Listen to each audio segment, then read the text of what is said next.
하고 우리도 마찬가지지 않습니까? 네, 그래서 그런 허브들을 나름대로 깊게 공부하셔서 그래서 서양에서는 허벌리스트들이 우리 동양으로 보면 한의사 한약방 하시는 분하고 똑같아요.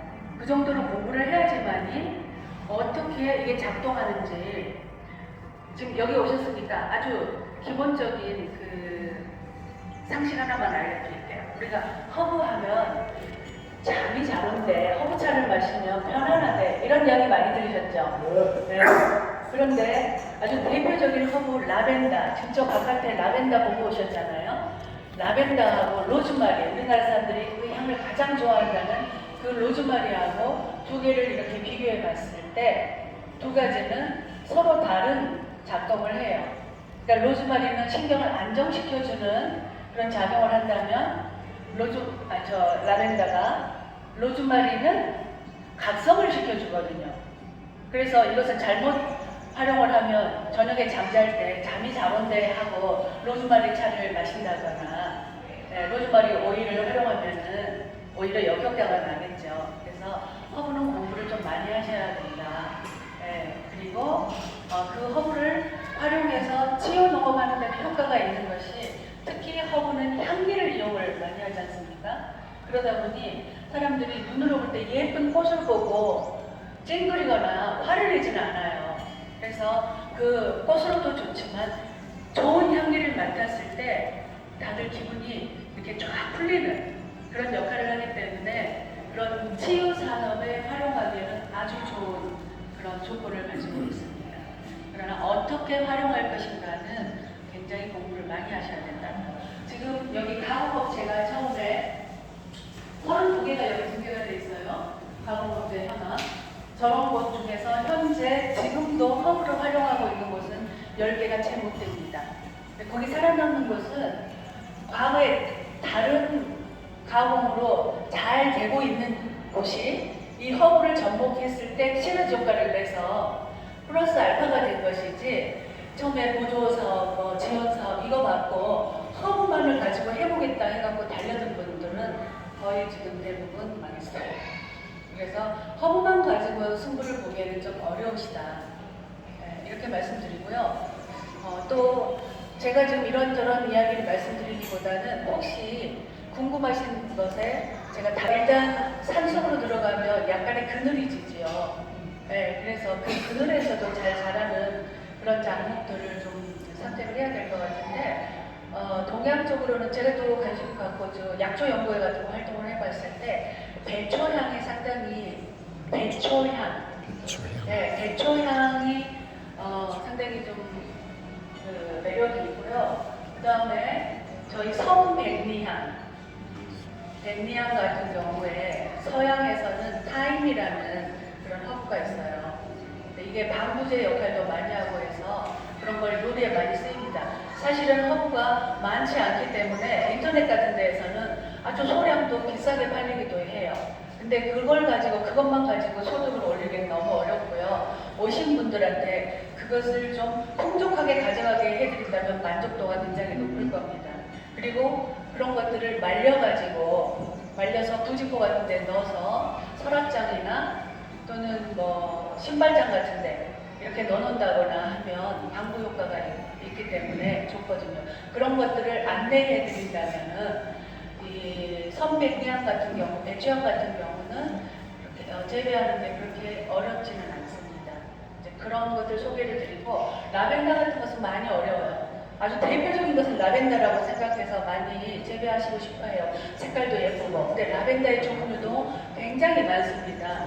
그래서 저기에 보이는 저건 프렌치 라벤더인데 이것은 특히 부여 쪽은 여기보다 더 위쪽이잖아요.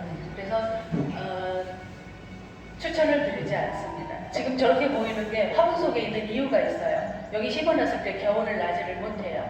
근데 겨울뿐만 아니라 허브는 여름 우리 장마철에 잘 못 견디는 그런 습성을 가지고 있어요. 왜냐하면 그 지역이 굉장히 여름에 건조한 지역이었거든요. 그래서 저건 좀 어려운데 라반탄이라는 종류는 있습니다.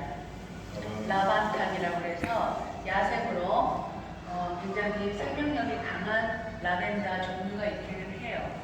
혹시 나무를 심는 사람들, 임업진흥원조가 건대가 되니까 나무를 심는 사람들이라는 애니메이션 보셨을지 모르겠습니다. 그 애니메이션을 보면 그 프랑스의 어디 아주 시골에 그 혼자 이렇게 나무만 심고 있는 걸 찾아가는데 그 막 바람이 불고 분조하고 막 이런 암석이 많고 이런데 라벤더들이 하나씩 이렇게 있어서 흔들리고 있거든요. 그렇게 건조한 지역에서는 잘 자랍니다. 네, 오히려. 그리고 우리나라 사람들이 가장 좋아하는 게 로즈마리예요. 그 향이 소나무 향하고 비슷해가지고 가장 좋아하는데 이 또 로즈마리는 바다의 이슬이라는 그 별명을 가지고 있어요. 그래서 오히려 안개가 자욱하거나 바닷가에서 그렇게 촉촉한 지역에서 재배를 해야지 산속에서는 조금 어렵지 않을까. 물론 산속에서도 약간의 그늘 쪽에 이쪽에서 재배를 하는데 그렇다고 해서 또 햇볕을 싫어하지는 않거든요. 네, 굉장히 까다롭습니다. 네, 뿌리가 물을 충분히 주는 걸 좋아하는데 또 반면에 물속에 잠겨져 있으면 바로 썩어버려요. 그리고 또 물 주는 걸 깜빡하면 금세 뿌리가 말라서 또 고사합니다. 그래서 화분 같은 데라도 그러니까 거기다 심으시기보다는 만약에 허브를 활용하는 체험을 하신다고 하면 화분에 허브 몇 개를 이렇게 심어 놓는 관리사 근처에 그렇게 심어 놓는 방법도 있긴 한데 관리가 쉽지는 않습니다.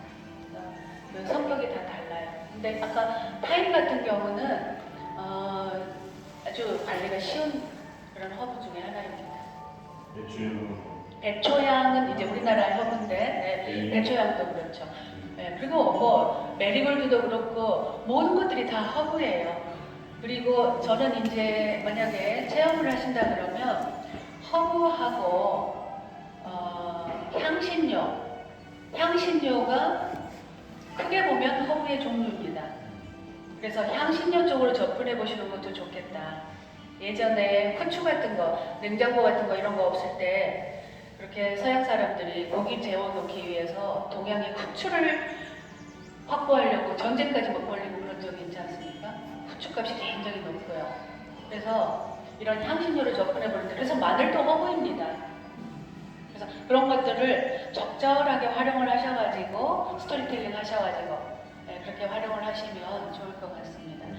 네, 그래서 그 로즈마리 같은 경우도 그냥 조금 키우셔가지고 소금하고 로즈마리, 그 다음에 바질은 키우기 굉장히 좋지 않습니까? 그러니까 바질을 키워서 그걸 말려가지고 놔두셨다가 사람들 오면 바질과 소금을 섞어서 이렇게 만들어가지고 주다가 물론 요즘 바질 페스토도 많이 활용하시죠.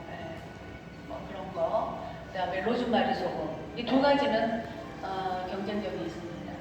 그런 거 좀 해보시면 좋을 것 같고 허브를 활용해서 뭐 조경을 한다거나 이런 것들도 많이 시도를 하고 여기서도 시도를 했었거든요. 여기서 허브를 활용해서 화장품도 만들어갖고 다 해봤습니다. 그런데 그런 것들이 단가가 많지는 않았었어요.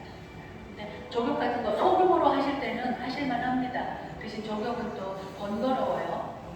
그것도 준비하고 또 치우고 그런 것들은 각각의 사정에 맞추어서 하시면 될 것 같습니다. 아까 질문하시려고.